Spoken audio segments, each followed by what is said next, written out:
तो अभी अपन है ना, अभी अपन ये देखेंगे कि जब भी ट्रेपीजियम होता है तो ट्रेपीजियम के अंदर जब क्वेश्चन आए कि एक ट्रेपीजियम है जिसके अंदर कोई लाइन है पी क्यू, जो कि है ना इसकी इन जो कि ए बी और डी सी के पैरेलल है, मतलब कि इस ट्रेपीजियम की जो पैरेलल लाइंस है ना उन्हीं के पैरेलल एक लाइन है, और वो मान लो इसकी जो साइड्स है ना, इन साइड्स को मान लो m रेशो n के अंदर डिवाइड करती है, m रेशो n के अंदर डिवाइड करती है। ये जो लाइन है वो पी क्यू, वो इन दोनों साइड्स को m रेशो n के अंदर डिवाइड करती है। तो अपन को पी क्यू की जो है वो लेंथ पूछेगा कि पी क्यू की लेंथ कितनी, तो ये कैसे कैलकुलेट करना है अपन को, अपन वो देखते हैं ना।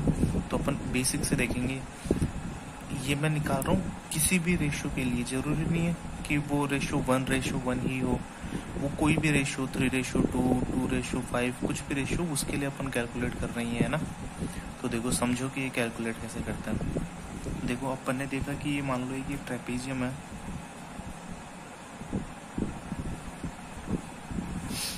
ए बी सी डी, और ये लाइन है पी क्यू, ये m रेशो n के अंदर डिवाइड करती है। तो अपन क्या करेंगे ना, अपन ने ये कोई भी एक ट्रायंगल, मतलब अपन ट्रायंगल बना लेंगे, इसके डायगोनल्स मिला के ट्रायंगल बना लेंगे। या तो ये वाला डायगोनल मिला, ए को सी से मिला के डायगोनल बना के एक 2 ट्रायंगल बना लो, या फिर डी को बी से मिला के 2 ट्रायंगल बना लो। तो अपन ने ये डी को बी से मिला के एक ट्रायंगल बना लिया। अब देखो ये एंगल यहाँ पे अगर थीटा है, अपन को पता है कि ये लाइन जो है इस लाइन के पैरेलल है पी क्यू के, और ए बी वैसे और डी सी भी पैरेलल है क्योंकि ट्रेपीजियम है, और पी क्यू इन दोनों के पैरेलल है। तो अपन को पता है कि ये जो ट्राइंगल है ना डी ए बी, ये जो है वो डी बी, ये यही जो कट कर रहा है, मैंने इसको ओ नाम दे दिया है ना। तो अपन को पता है कि डी ए बी ये वाला ट्रायंगल और डी पी ओ ये वाला ट्रायंगल जो होंगे वो आपस में कैसे होंगे, सिमिलर ट्रायंगल होंगे, सिमिलर ट्रायंगल होंगे। तो अगर अपन को पता है कि ये मान लो कि ये m है और ये n है, ये m रेशो n के अंदर है, तो अपन को पता है कि ये वाली साइड m होगी और ये पूरी साइड क्या होगी, m+1 होगी। मतलब अगर ये पूरी साइड m+1 होगी तो ये साइड कितनी होगी, m होगी। जैसे ये नहीं समझे तो अभी देखो, जैसे अपन यहाँ पे समझते हैं, जैसे मान लो कि ये मान लो कि ये एक ट्रायंगल है, ये दोनों आपस में पैरेलल लाइंस हैं। अपन कहते हैं कि ये मान लो 1:2 के अंदर है, तो अपन को पता है कि ये अगर 1 है ये और ये अगर 2 है तो ये पूरी 3 होगी।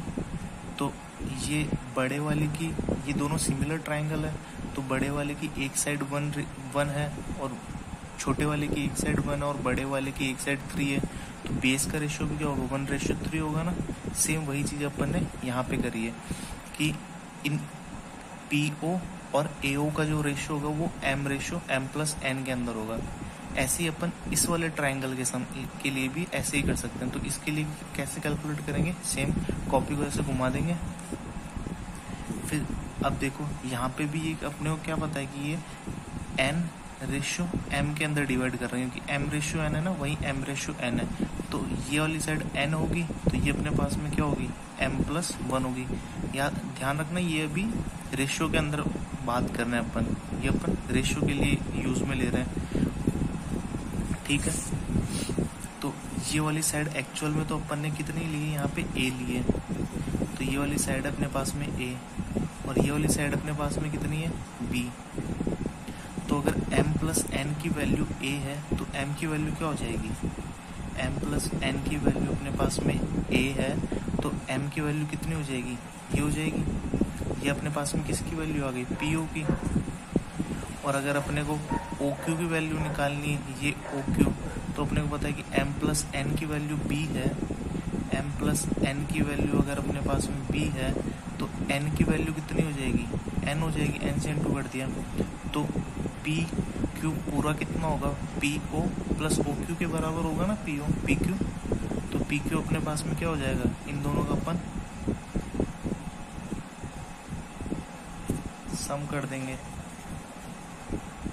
इन दोनों का अपन सम कर देंगे तो अपने पास में क्या आ जाएगा, AM plus b n upon में एम प्लस एन।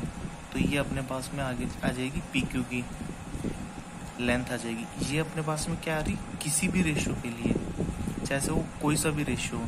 अब इसी का एक केस होता है अपने पास में जो बहुत फेमस केस है कि जब अपने पास में m ratio n equal to क्या हो 1 रेशियो 1 के अंदर डिवाइड करें, मतलब पी क्यू कोई ऐसी साइड होगी जो इसकी जो अनइक्वल साइड है ना उनको 1 रेशियो 1 के अंदर डिवाइड करेगी।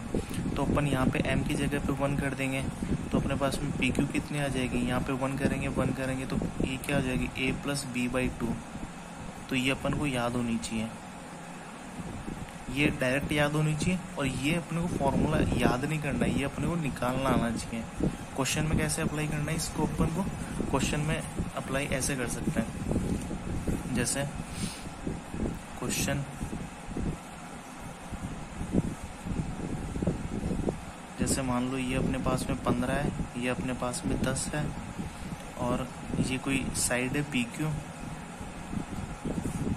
ये इसको 3 रेशियो 2 के अंदर डिवाइड करती है इस साइड्स को। तो अपने को पी क्यू की लेंथ पूछी इन्होंने, तो अपन क्या करेंगे, अपन ने चलो ये मिला दिया। अब अपन को पता है, अब अपन को ना इतनी नॉलेज 1-2 बार प्रैक्टिस से हो जाएगी कि हाँ ये सिमिलर ट्रायंगल है, मतलब कि ये वैल्यू 3 है और ये वैल्यू 5 होगी। अगर ये पूरी 3 है, छोटी वाली ट्रायंगल के सामने की भुजा 3 है, तो और बड़े वाले के लिए कितनी हो जाएगी, 3 + 2 5 हो जाएगी। तो ये 3 और ये 5, 5 का 3 गुना 15 हो रहा है, तो 3 का 3 गुना ही, मतलब कि ये अपने पास में यहाँ तक 9 वैल्यू होगी। सेम अपन ऐसे यहाँ पे करेंगे कि ये अपने पास में 10, ये 2 रेशियो 3 के अंदर डिवाइड कर रहा है, मतलब कि ये अगर 2 है तो ये अगर 2 है तो ये पूरी 5 है, तो ये 5 का 2 गुना है, तो ये 2 का 2 गुना मतलब 4 हो जाएगी। तो अपने पास में पी क्यू की वैल्यू कितनी आ जाएगी, 13 आ जाएगी। ठीक है, तो ये सिमिलैरिटी से प्रूफ होती है ये सारी चीज़ें। ऐसे अपन डायगोनल्स की बात कर सकते हैं। और ये ध्यान रखो है ना, जैसे ये m रेशियो n है, ये इस ट्रायंगल की सारी साइड्स को m रेशियो n के अंदर डिवाइड करें। जैसे ये अगर m है तो ये पूरी m प्लस n होगी, ये अगर m है तो ये पूरी m प्लस होगी। ऐसे ये डायगोनल अगर m है तो ये पूरा डायगोनल अपने पास में m प्लस n होगा। कल को वो मान लो इसी क्वेश्चन के अंदर कह देता था कि ये डायगोनल्स की, इस डायगोनल की लेंथ अगर अपने को मान लो इसने कह दिया कि इसकी वैल्यू 6 है, तो इस पूरे डायगोनल की वैल्यू क्या होगी, तो अपन कहेंगे 3 की वैल्यू 6 है तो 5 की वैल्यू 10 होगी। तो ये पूरा अपने पास में 10 होगा, यहाँ से लेके यहाँ तक 10 होगा, मतलब ये 4 होगा, ये पूरा अपने पास में 10 हो जाएगा। एग्जाम्पल दे रहा हूँ मैं ना। तो ये अपने पास में जो केस था, ये अपने पास में क्या था, पी क्यू को निकालना। पी क्यू क्या है, जो इनको रेशियो के अंदर डिवाइड करती है। किसको डिवाइड करती है, ये जो अनइक्वल साइड है उसको भी डिवाइड करती है m रेशियो n के अंदर, और इसके डायगोनल को भी m रेशियो n के अंदर डिवाइड करती है। और जो अपन जो पढ़ते हैं ना कि डायगोनल्स को 1/1 रेशियो के अंदर